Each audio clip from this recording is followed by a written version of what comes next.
ಹಣದ ಜಗತ್ತಾರದಿಂದ ಕುಬೇರನಾಗಿ ಜೈಂಕರಿಸಿ ನಾ ಮೆರೆಯಬೇಕೆಂದರೆ ಹರಳಿದ ಪುಷ್ಪದಂತೆ ನಗಿದಿರುಗಿ ಲಕ್ಷ್ಮೀ ನಾಗರನ ನಗುಮುಖದಲ್ಲಿ ಸುತ್ತಿಕೊಂಡಿರುವಳಲ್ಲ ಭಾಗ್ಯಶ್ರೀ.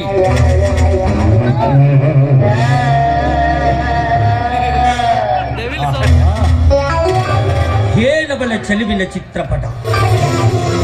ಯಾವ ಪುಟವನ್ನು ತಿರುವಿ ಹಾಕಿ ನೋಡಿದರೂ ಚಿಟ್ಟೆಯಂತೆ ಆರಿ ಆಕ್ರೋಶುತ್ತಿರುವಳಲ್ಲ ಈ ಲಕ್ಷ್ಮೀಕಾಂತನ ಮನವನ್ನು. ಭಾಗ್ಯಶ್ರೀ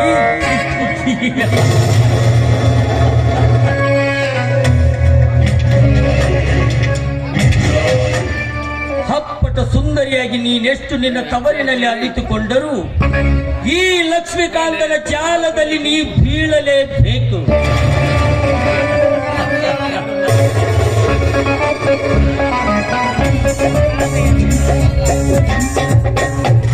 ರಂಗಯ್ಯ,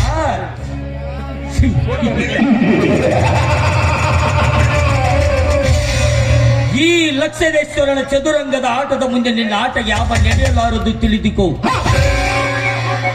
ನಾಳೆ ಜಮೀನ್ದಾರನೆಂಬ ಜಂಬದಿಂದ ಪ್ರಶಸ್ತಿ ಪಡೆದ ನಿನ್ನ ಕೀರ್ತಿ ಎಂಬ ಅಡಗಿಗೆ ನನ್ನ ಮೂಡಿ ಎಂಬ ಬಾಂಬ್ ಸ್ಫೋಟ್ ಮಾಡಿ ಸುರಲೋಕದಿಂದ ದರಗಿಳಿದು ಬಂದ ಸುಕೋಮಲ ಪಾರಿಜಾತ ಪುಷ್ಪನಿಂದ ಭಾಗ್ಯಶ್ರೀಯನ್ನು ನನ್ನ ಡಾಂಬರದ ಅರಗಿಣಿಯನ್ನಾಗಿಸಿಕೊಂಡು ಅವಳ ವರಪುರುಷ ನಾನಾಗಿ ಮಣ್ಣಿನ ಮಕ್ಕಳೆಂಬ ನಿಮ್ಮ ಸೊಕ್ಕಿಗೆ ತಕ್ಕ ಸವಾಲಾಕಿ ಅಕ್ಕನ ನಾಡಿನ ಸಕ್ಕರಿಸಿ ಈ ಚಕ್ರವರ್ತಿ ಚಂದ್ರಕಾಂತನ ತಮ್ಮ ಲಕ್ಷ್ಮೀಕಾಂತನೇ ಈ ನಾಟಕದ ನಾಯಕನೆಂದೆನಿಸಿಕೊಳ್ಳದಿದ್ದರೆ